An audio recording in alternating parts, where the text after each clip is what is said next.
দ্ৰোণাচাৰ্যক আমি সকলোৱে জানো। মহাভাৰতৰ এক অন্যতম কেৰেক্টাৰ।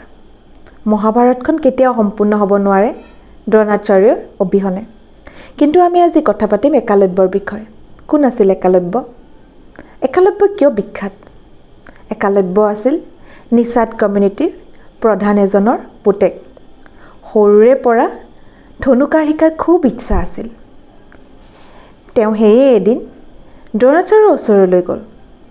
ক'লে, গুৰুদেৱ, মোৰ ধনুবিদ্যা শিকিবলৈ মন আছে আৰু এই বিদ্যা আপোনাৰ অবিহনে মই কেতিয়াও শিকিব নোৱাৰোঁ। মোক আপুনি নিজৰ ছাত্ৰ কৰি লওক গুৰুদেৱ। দ্ৰোণাচাৰ্যই একলব্যৰ কথা শুনি পেলাই ক'লে, তুমি শূদ্ৰ আৰু মই ৰাজ পৰিয়ালৰ গুৰু। মই কেৱল ৰাজকুমাৰকসকলকে শিক্ষা দিওঁ। তুমি শূদ্ৰ কাৰণে মই তোমাক শিক্ষা দিব নোৱাৰোঁ। এই কথা শুনি একলব্যই দুখ পালে আৰু দুখ মনেৰে তাৰ পৰা গুচি আহিল। কিন্তু একলব্যই থিৰাং কৰিছিল যে ধনু শিক্ষা ল'লে কেৱল দ্ৰোণাচাৰ্যৰ পৰাই ল'ব। সেইকাৰণে বনৰ মাজত এনেকৈ দ্ৰোণাচাৰ্যৰ এটা প্ৰতিমূৰ্তি সাজি ল'লে আৰু ধনুবিদ্যা শিকিবলৈ আৰম্ভ কৰিলে। দ্ৰোণাচাৰ্যৰ প্ৰতি অতি ভক্তি আৰু শ্ৰদ্ধা আছিল একলব্যৰ আৰু সেয়ে এনেদৰে ধনু শিকি এদিন পাৰ্গত হৈ উঠিল ধনুবিদ্যাত একলব্য।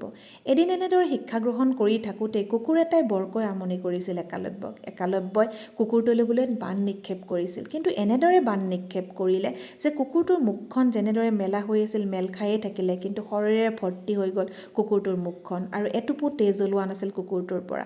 দ্ৰোণাচাৰ্যৰ ওচৰলৈ কুকুৰটো দৌৰি গৈছিল। দ্ৰোণাচাৰ্যই এই দৃশ্য দেখি পেলাই অবাক হ'ল আৰু একলব্যৰ ওচৰলৈ আহি পেলাই দেখিলে যে তেওঁৰ প্ৰতিমূৰ্তিটো সাজি এনেদৰে ধ্যান কৰিছিল একলব্যই। একলব্যক গুৰু দক্ষিণা হিচাপে বুঢ়া আঙুলিটো বিচাৰিলে আৰু একলব্যই কোনো ধৰণৰ কুণ্ঠাবোধ নকৰাকৈ বুঢ়া আঙুলিটো কাটি গুৰু দক্ষিণা হিচাপে দিছিলে দ্ৰোণাচাৰ্যক আৰু এয়াই তেওঁৰ আছিল শ্ৰদ্ধা। একলব্য আৰু দ্ৰোণাচাৰ্যৰ এই সাধুটি আমি শুনিলোঁ। কি শিকিলোঁ আমি ইয়াৰ পৰা?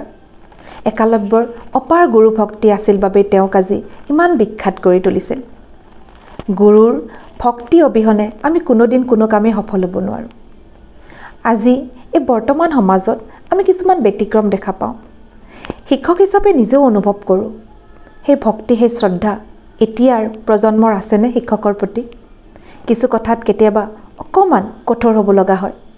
কিন্তু এই কঠোৰ হোৱাৰ পিছত তাৰ পৰা যিটো ৰেছপন্স পোৱা যায় সেইটো খুব বেছি বেয়া লগা যেন লাগে।